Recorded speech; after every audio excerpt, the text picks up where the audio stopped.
Bu gün o qədər dadlı, ləzzətli bir piroq hazırladım ki, istədim hazırlamışkən sizlərlə də bölüşüm. Bişmiş, qatlaşdırılmış südlə, həm də evdə olan ərzaqlarla asan və ləzzətli bir piroqdur.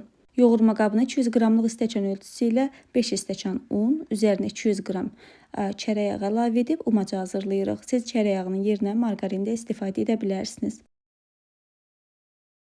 İstifadə etdiyim ərzaqların miqdarını videonun açıqlama hissəsində qeyd etdim. Umac hazır olduqdan sonra qoyuruq kənara, başqa bir qaba 2 ədəd yumurta, üzərinə 1 stəkan şəkər tozu əlavə edib mikserlə bir qədər çalırıq.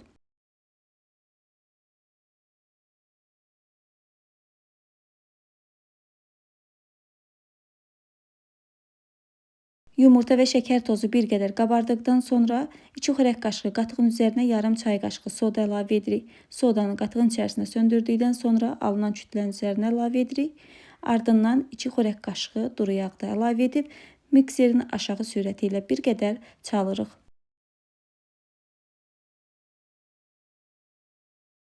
Çalışın istifadə etdiyiniz qatıq duru olmasın, yəni bir qədər qatıq qatıqdan istifadə edin.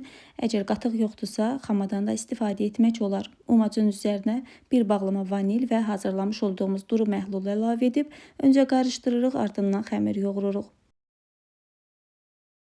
Unun keyfiyyətinə və qatığın nə qədər sulu olub-olmadığına görə ola bilsin sizdə bir qədər artıq un istifadə olunsun. Yəni xəmiri toparladıqdan sonra əgər xəmir yumşaq olarsa 2-3 xörək qaşığı daha un əlavə edə bilərsiniz.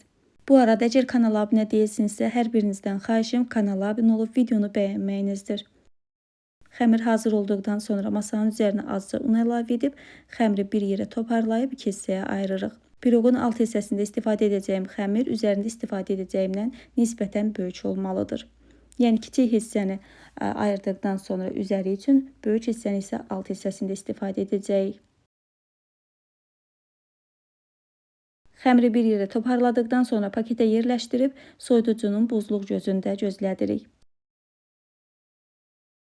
Alt hissə 15 dəqiqə gözləyərsə yetərlidir. Üst hissə nə qədər soyuducuda gözləyərsə o qədər istifadə etmək rahat olur. Soyuducuda təxminən 15 dəqiqə dincələn xəmiri diametri 30 sm olan tavanın içərisində yayıram. Yağlı xəmir olduğundan tavanın içərisində yağdan istifadə etmədim. Xəmiri tavanın içərisinə yayarkən yuxarıya doğru yaymağa səy göstərin. Yəni sanki tavanın içərisində başqa bir qab belə desək hazırlayırsınız. Yəni bişmiş qatlaşdırılmış süd bişən zaman kənarlardan dağılmasın. Mən bir bankadan bir xörək qaşığı az bişmiş qatlaşdırılmış süddən istifadə etdim. Siz qatlaşdırılmış südün yerinə hər hansı bir meyvənin cemindən əlavə edə bilərsiniz. Piroqun hər tərəfinə bərabər yayıram.